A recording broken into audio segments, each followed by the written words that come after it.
Hello friends, welcome back to my YouTube channel. तो आज हमारा जो टॉपिक है वो है बर्थ ओलिगोपोली मॉडल। तो ये क्या है, हमारा अगेन डुओपोली का मॉडल है। मतलब कि यहाँ पर दो फॉर्म्स होने वाली हैं और उनके ऊपर हम लोग स्टडी करने वाले हैं। किसने दिया?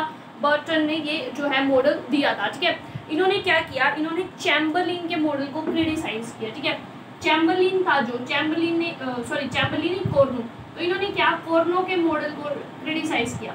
इन्होंने बोला कि कोर्नो ने क्या कहा, कोर्नो ने बोला कि अगर एक फॉर्म आउटपुट में चेंज ला रही है तो उसको लगता है कि जो राइवल है उसका वो आउटपुट के अंदर चेंज नहीं लेके आएगा। ठीक है, उन्होंने क्या है, आउटपुट के ऊपर उनका जो है वॉर चल रहा था। किसके ऊपर चल रहा था? वॉर, आउटपुट के ऊपर वॉर चल रहा था। तो कोर्नो के अंदर क्या हुआ था, उन्होंने ये कहा कि कोर्नो ने कि अगर एक फॉर्म अपनी आउटपुट के अंदर चेंज ला रही है तो उसको पता था कि उसका जो राइवल है वो अपनी आउटपुट के अंदर चेंज नहीं लाने वाला। ठीक है, वहीं बर्ट्रैंड ने बोला कि मैं इस बात को नहीं मानता। ठीक है, उन्होंने इस बात को मानने से मना कर दिया। उन्होंने क्या है, आउटपुट के बीच की तो इंटरडिपेंडेंसी देखी। मतलब उन्होंने ये नहीं देखा, उन्होंने कहा कि ऐसा नहीं होता कि अगर एक फॉर्म आउटपुट में चेंज ला रही है तो जो दूसरी फॉर्म है वो आउटपुट में चेंज ना लाए। ठीक है, ऐसा नहीं हो सकता। उन्होंने क्या किया, उन्होंने ये बात करी प्राइस के ऊपर अप्लाई। उन्होंने कहा कि अगर एक फॉर्म अपने प्राइस में चेंज ला रही है तो उसकी जो राइवल है वो अपने प्राइस में चेंज नहीं लाएगी। उन्होंने क्या किया, एक तरह से प्राइस को मेन रखा और उन्होंने आउटपुट। तो जो कोर्नो में था हमारा वो था आउटपुट वॉर हुआ था, लेकिन जो बर्ट्रैंड में होना है वो होता है प्राइस वॉर। ठीक है, बर्ट्रैंड के अंदर एक्चुअली ये बोला गया, बर्ट्रैंड ने बोला कि पहली चीज तो अगर दो फॉर्म है ए और बी, ए फॉर्म अगर अपने प्राइस में चेंज ला रही है तो बी फॉर्म जो है वो प्राइस में चेंज नहीं लेके आएगी। ये चीज उन्होंने क्या है, कह दी। ठीक है, कि अगर ए अपने चेंज ला रही है तो बी अपने जो है प्राइस में चेंज नहीं लाएगी। ये चीज वो क्या है, एक तरह से अज्यूम करके चले। ठीक है, लेकिन ऐसा हुआ नहीं, ऐसा होता भी नहीं है। राइट, तो क्या है, अगर एक फॉर्म प्राइस में चेंज ला रही है तो दूसरी फॉर्म प्राइस में चेंज नहीं लाएगी, ये उन्होंने मान लिया। तो इससे पता चलता है उन्होंने क्या है कि ओलिगोपोली के अंदर इंटरडिपेंडेंस को तो माना ही नहीं। ठीक है, इंटरडिपेंडेंस ये तो होता है कि एक का एक्शन रिएक्शन दूसरे के एक का एक्शन दूसरे के रिएक्शन पे फर्क डालता है।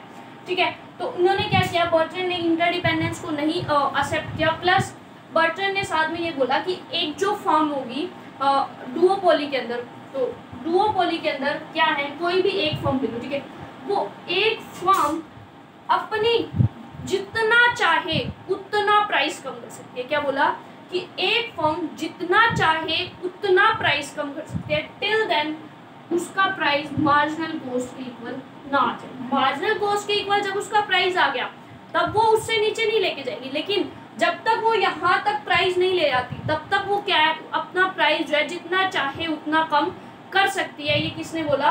बर्ट्रैंड ने बोला। ठीक है, अब क्या है, सपोज ए फॉर्म है एंड फॉर्म बी। ठीक है, तो ये भी क्या है, अपने प्राइस को क्या है, कम करने पे लगी हुई है। ये भी अपने प्राइस को क्या है, कम करने पे लगी हुई है। ये जब तक अपना प्राइस कम करेंगे जब तक दोनों का प्राइस, दोनों की इनकी खुद की मार्जिनल कॉस्ट के इक्वल जो है नहीं आ जाएगा। ठीक है, तो ये उन्होंने क्या है माना कि एक फॉर्म जब तक अपना प्राइस कम करके तब तक वो, जब तक कि कहाँ नहीं आ जाता, वो उनकी मार्जिनल कॉस्ट के इक्वल नहीं आ जाता। प्लस हमने क्या लिया कि दोनों की जो मार्जिनल कॉस्ट है वो क्या है, आइडेंटिकल। हम जब अजम्पशन करेंगे तो वो देखेंगे, तो इसका मतलब एट लास्ट दोनों का प्राइस क्या होगा, सेम डिसाइड होने वाला है। ठीक है, एट लास्ट क्या होगा, दोनों का प्राइस सेम डिसाइड होगा, क्योंकि हमने क्या बात की, प्राइस उनका वो जब तक कम करेंगे जब तक मार्जिनल कॉस्ट के इक्वल ना जाए। मार्जिनल कॉस्ट दोनों की क्या है, सेम है।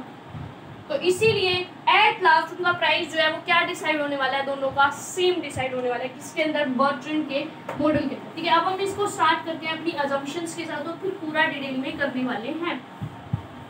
तो अगर हम इसके अजम्पशंस की बात करें तो अभी हम जो है होमोजीनियस वाला लेके चल रहे हैं। तो अगेन क्या है, टू फॉर्म्स हैं, they are selling the homogeneous products, right.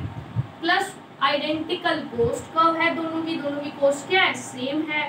Identical cost curve, they can reduce price as much as till then it reach P is equal to MC, तब तक जब तक कि वो प्राइस जो है मार्जिनल कॉस्ट के इक्वल नहीं पहुंच जाता। ठीक है, तो ये जो है ये इनकी बेसिक अजम्पशन होती है। ये अजम्पशन आपको ऑलमोस्ट हर मॉडल, ये कोर्नो था या हमने जो भी पढ़ा, ये जो है हमें हर एक के अंदर देखने को मिली थी, ये वाली जो अजम्पशंस थी। राइट, बस इसमें थोड़ा सा डिफरेंस है तो किस चीज़ का है कि अपने प्राइस कम करती जाएंगी जब तक इनका प्राइस मार्जिनल कॉस्ट के इक्वल जो है नहीं आ जाएगा। ठीक है, अब जैसे कि मैंने एक एग्जाम्पल दिया आपको और जस्ट टेक एन एग्जांपल कि एक फॉर्म है ए, ठीक है, फॉर्म है बी, इसने जो है प्राइस रखा हुआ है 12 रुपये, इसने जो प्राइस है वो रखा हुआ है 12 रुपये, मार्जिनल कॉस्ट जो है वो दोनों की है 4 रुपये, ठीक है। ये क्वांटिटी कितनी सेल कर रही है, 12 रुपये प्राइस 12 रुपये प्राइस रख के ये क्वांटिटी सपोज करो 100 यूनिट सेल कर रही है, ठीक है। ये प्राइस 12 रखी हुई है, ये क्वांटिटी भी सेल कर रही है सपोज 100 यूनिट, राइट। अब क्या हुआ, ये जो फर्म है अब इनको बोला गया तुम प्राइस कम कर सकते हो till then you reach the margin cost. A firm सोचती है कि यार मैं इसके कस्टमर खींच लूं, मैं प्राइस कर देती हूँ कम। ए फर्म ने क्या किया, प्राइस कर दिया 10 रुपये। सारे के सारे कस्टमर क्या हुआ, मान लो ये यूनिट की जगह कस्टमर जो ये सारे बी के कस्टमर थे वो सारे कस्टमर कहाँ शिफ्ट हो गए, बी के पास। इसकी क्वांटिटी सेल हो गई 0। अब ये क्या सोचेगी, मैं इससे भी प्राइस कम कर रख दूंगी जिससे कि इसके कस्टमर अब मेरे पास आ जाए, फिर इसकी क्वांटिटी क्या हो जाएगी, इंक्रीज हो जाएगी और इसकी क्वांटिटी बिल्कुल 0 हो जाएगी क्योंकि इसकी क्वांटिटी को कोई नहीं खरीदेगा जब इसके प्राइस। तो ये क्या है, ये इस तरह आपस में लड़ते रहेंगे, ठीक है। जब इसका ए फर्म का प्राइस ज्यादा होगा तो लोग बी को नहीं खरीदेंगे, सॉरी तब लोग ए को नहीं खरीदेंगे बी को खरीदेंगे, बी फर्म के प्रोडक्ट को। जब बी का प्राइस ज्यादा होगा, जब बी का प्राइस ज्यादा होगा तब लोग क्या है, ए को ज्यादा खरीदेंगे, बी की क्वांटिटी बिल्कुल 0 रख देंगे, ठीक है। और जैसे कि just to take an example, ठीक है, प्राइस क्या है P1, क्या है ये फर्म ए की बात हो रही है, फर्म ए का प्राइस है P1, फर्म बी का प्राइस है P2, ठीक है। तो अभी तक हमें क्या पता चला कि अगर हमारा P1 बड़ा हो जाएगा P2 से तो क्या होगा, अगर P1 बड़ा है P2 से तो लोग क्या है, क्वांटिटी Q1 इसकी क्वांटिटी है, Q2 इसकी है, ठीक है। तो लोग क्या करेंगे, P1 क्वांटिटी जो है Q1 0 कर देंगे, सपोज Q2 टोटल क्वांटिटी है 100 यूनिट को ले लेंगे, मतलब 100 कस्टमर है वो 100 के 102 के पास चले गए। Q1 जो है फर्म ए की क्वांटिटी हो गई 0 क्योंकि उसके प्राइस क्या थे, ज्यादा थे, ठीक है। अब क्या है, अब फर्म जो है P1 ने क्या किया, मान लो एक P1 क्या है, अब अपने प्राइस और कम कर देगी, वो क्या है इससे भी कम कर देगी। अब P1 के प्राइस कम हो जाए P2 से तो अगेन अब क्या होगा, अब P2 वाले सारे कस्टमर भाग के कहाँ चले जाएंगे, फर्म ए के पास। तो फर्म बी के सारे कस्टमर कहाँ चले गए, फर्म ए के पास। तो जब फर्म बी के कस्टमर फर्म ए के पास चले गए तो मान लो इसकी क्या हो गई 100 यूनिट सेल और इसकी सेल क्या होगी, बिल्कुल ही 0 हो जाएगी, ठीक है। तो क्या है, तो ये दो कंडीशंस ऐसी हैं जिनको हम ले ही नहीं सकते, ठीक है, हम कहीं पे शो ही नहीं करके दिखा सकते क्योंकि ये आपस में लड़ते रहेंगे और फिर ये लास्ट में कहाँ पहुँच जाएंगे, जहाँ पर इनका जो है प्राइस किसके इक्वल होगा, मार्जिनल कॉस्ट के। And as we all know कि मार्जिनल कॉस्ट दोनों की ही क्या है, सेम है। मार्जिनल कॉस्ट क्या है, दोनों की ही सेम है। तो अगर P1 जो है अपनी MC1 के इक्वल है और P2 MC2 के इक्वल है और हमको पता है कि MC1 MC2 आपस में इक्वल है क्योंकि दोनों ही फॉर्म की कॉस्ट का क्या है, आइडेंटिकल, तो क्या होगा P1 क्या हो जाएगा, P2 के इक्वल। तो जो प्राइस है फॉर्म ए का वो किसके इक्वल आ जाएगा, एट लास्ट फॉर्म 2 के इक्वल आ जाएगा। तो इससे बर्टन के मॉडल से हमको पता चलता है कि वो आपस में क्या है, कंपटीशन करते रहते हैं, लड़ते रहते हैं, प्राइस को कम करते रहते हैं जब तक कि वो प्राइस क्या है, मार्जिनल कॉस्ट के इक्वल नहीं आता। जैसा कि दोनों की मार्जिनल कॉस्ट इक्वल है तो लास्ट में हमारा जो प्राइस है वो क्या होगा, P1 इक्वल्स टू P2 होने वाला है। और जो लास्ट में जो क्वांटिटी होगी, क्वांटिटी होगी वो दोनों में क्या होगी, हाफ हाफ डिवाइड हो जाएगी दोनों में। तो टोटल क्वांटिटी कितनी थी 100, तो 50 फर्म ए की हो जाएगी और बी फर्म की भी 50 क्वांटिटी सेल होने लगेगी, राइट।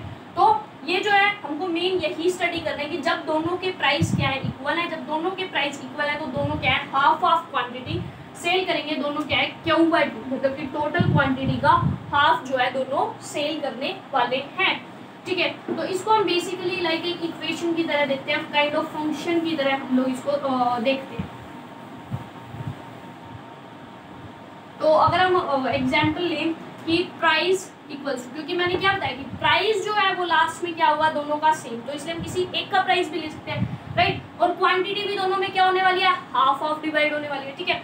तो ये क्या है, जो फाइनलाइज होगा प्राइस, ठीक है, 40 माइनस, आपने डिमांड कब तो आपको पता ही है, अगर मैथमेटिक्स पढ़ी है आपने इकोनॉमिक्स से रिलेटेड, ठीक है।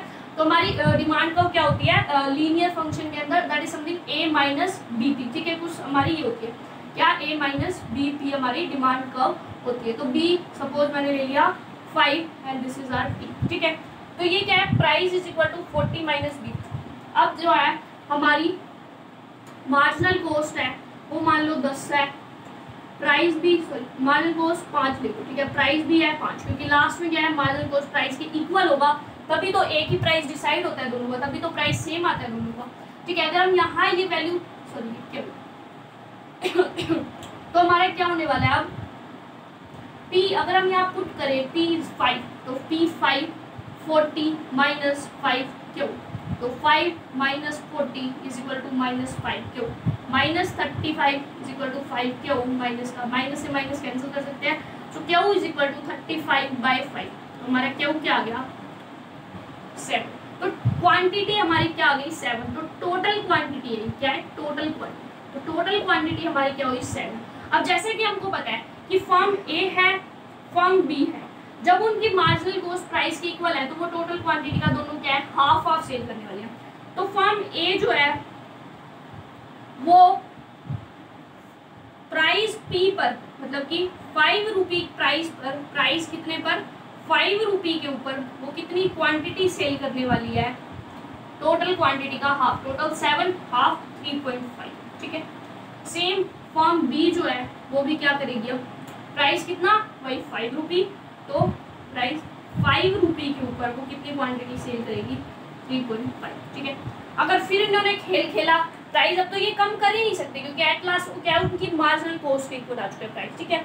तो इससे पहले क्या था मार्जिनल कॉस्ट की वो क्या था ज़्यादा था, तो फिर वो लड़ते रहे लास्ट में कहाँ जाके इक्वल आए, जहाँ पर दोनों की प्राइस दोनों की मार्जिनल कॉस्ट के इक्वल थी। मार्जिनल कॉस्ट एज सच क्या है आइडेंटिकल है, ये हमने क्या है अजम्पशन ली, तो इसलिए इससे हमको पता चला कि दोनों के प्राइस जो है वो क्या आने वाले हैं लास्ट में सेम आने वाले हैं, क्योंकि दोनों की मार्जिनल कॉस्ट आइडेंटिकल है। तो जो लास्ट में प्राइस आएगा उसके अकॉर्डिंग हमने अपना पूरा के पूरा क्वेश्चन सोल्व कर लिया। तो इस तरह से कुछ लाइक आपको इक्वेशन गिवन हो सकती है या कुछ इस तरह, तो वहाँ से जो आपकी क्वांटिटी आएगी you just have to divide quantity into 2 parts. अगर 3 फॉर्म है तो आप 3 पार्ट्स में डिवाइड कर सकते हो, राइट।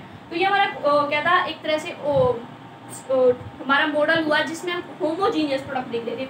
तो जब भी बात होगी किसकी होमोजीनियस प्रोडक्ट्स की, बर्टन के मॉडल के अकॉर्डिंग, तो होमोजीनियस प्रोडक्ट बर्टन के मॉडल के अकॉर्डिंग क्या होगी, दोनों ही क्या करेंगी इक्वल क्वांटिटी सेल करेंगी इक्वल प्राइस के, दोनों क्या होगा इक्वल क्वांटिटी सेल करेंगी इक्वल प्राइस के ऊपर। वो तब तक प्राइस घटाती जाएंगी जब तक उसका प्राइस मार्जिनल कॉस्ट के इक्वल नहीं आ जाता। अगर एक फर्म का प्राइस दूसरे फर्म से ज़्यादा है तो जिसका प्राइस ज़्यादा है उसकी क्वांटिटी बिल्कुल ज़ीरो होगी, बिल्कुल एक सिंगल कस्टमर नहीं खरीदेगा उससे। लेकिन अगर दूसरी फर्म में अगर किसी फर्म का प्राइस कम है दूसरी से, तो कम वाली से सारा का सारा खरीदा जाएगा और जिसके प्राइस ज़्यादा है उससे ज़ीरो क्वांटिटी खरीदी जाएगी, ठीक है। तो ये था हमारा। अब हम देखते हैं डिफरेंशिएटेड प्रोडक्ट के केस में क्या होता है। देखो डिफरेंशिएटेड हमारे जो प्रोडक्ट होते हैं उसमें आता है कंसेप्ट हमारा रिएक्शन का। वो रिएक्शन को मैंने आपको कोर्नो के अंदर भी बताई थी, राइट। क्या होता है रिएक्शन, हम कर रहे हैं बात डिफरेंशिएटेड प्रोडक्ट, ठीक है, रिएक्शन को। तो जब मैंने कोर्नो का मॉडल बताया था तो हमारी जो थी रिएक्शन का कैसी थी,